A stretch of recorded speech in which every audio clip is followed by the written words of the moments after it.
Salut les amis, alors comme vous pouvez le voir, je ne suis pas chez moi, je suis allé mater le match avec des amis, je suis donc chez mes amis.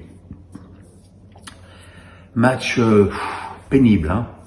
Très très pénible, notamment en première période, avec une première mi-temps catastrophique du PSG, où on a retrouvé le PSG qu'on a vu assez souvent l'année dernière, qui accumule les passes, surtout des passes inutiles, qui ne trouvent pas de profondeur, qui passent 3 fois sur 4 à droite avec Hakimi et Dembélé, et qui ne se crée pas d'occasion. Et vraiment, la première période était terrible contre une équipe de Girone qui a offert une opposition défensive d'un tout autre niveau que ce que le PSG a pu avoir en championnat sur les 4 premiers matchs. En même temps, ils étaient à 10 derrière, donc évidemment c'était pas très, c'était pas compliqué. Si, c'était compliqué, mais c'était assez logique. Là où c'était assez impressionnant, c'est que les Espagnols ressortaient la balle avec beaucoup d'aisance, redoublaient les passes. On a eu cette séquence de 2 minutes 20 où, en première période, où ils ont fait la passe à 10.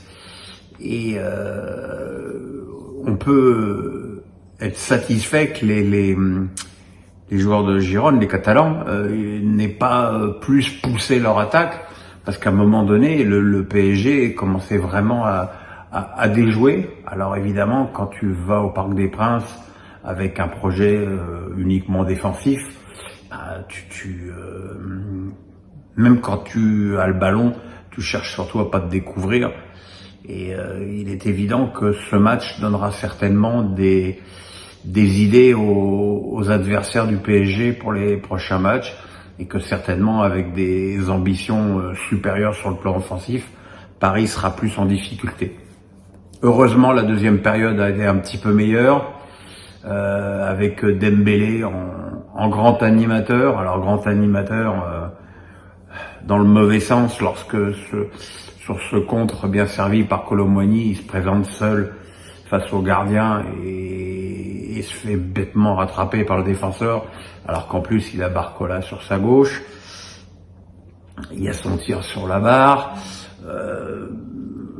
Il y a eu ensuite des occasions. Hakimi qui a fait un match assez extraordinaire au niveau de l'engagement, qui était partout, défensivement, remonter les ballons, offensivement, a eu aussi une grosse occasion.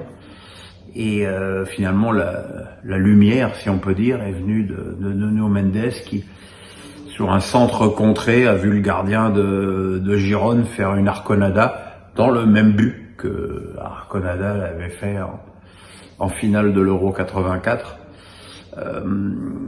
avec le ballon qui lui passe sous les bras et entre les jambes. Voilà, c'est malheureux. Alors, c'est malheureux pour le gardien, c'est pas malheureux pour le PSG, qui quand même, sur l'ensemble de la partie, et notamment cette deuxième période, méritait de l'emporter. Après, moi, il y a des choses que je ne m'explique pas, que ce soit Vitinha qui soit en point de base du milieu de terrain, parce que évidemment, s'il est en position de 6, il ne peut pas avoir le même rendement offensif que ce dont il est capable. Je trouve que Fabian Ruiz, encore une fois, a été méconnaissable par rapport aux joueurs qu'on voit en sélection espagnole. Et puis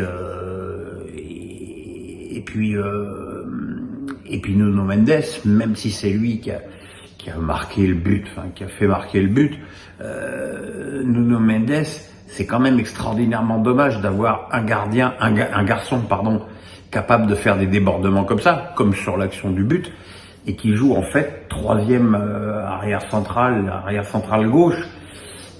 Tout ça, c'est vrai, parce que Hakimi finalement est très rarement en défense, mais je trouve dommage de se priver, en tout cas plus régulièrement, de l'apport offensif du joueur portugais. Après, c'est vrai que Asensio s'est blessé, que Kolo Muani, une fois de plus, a eu beaucoup de mal, que Barcola a enchaîné une deuxième mauvaise prestation d'affilée. Voilà. De toute façon, vu la poule du PSG, ces 3 points étaient absolument capitaux. Donc voilà, ils ont été pris dans une immense douleur avec beaucoup de réussite sur la fin. Mais bon, on va dire que l'essentiel est fait. Demain, on aura droit au grand début du Stade Brestois en Ligue des Champions contre les Autrichiens de Sturm Graz, au Roudouroux à Guingamp, et au très beau Monaco-Barcelone, où on espère qu'on verra un peu plus de foot que ce soir. Voilà mes amis, le pouce, même chez les amis, le pouce, la cloche, on s'abonne, vous savez tout, je vous embrasse. À demain, bye bye.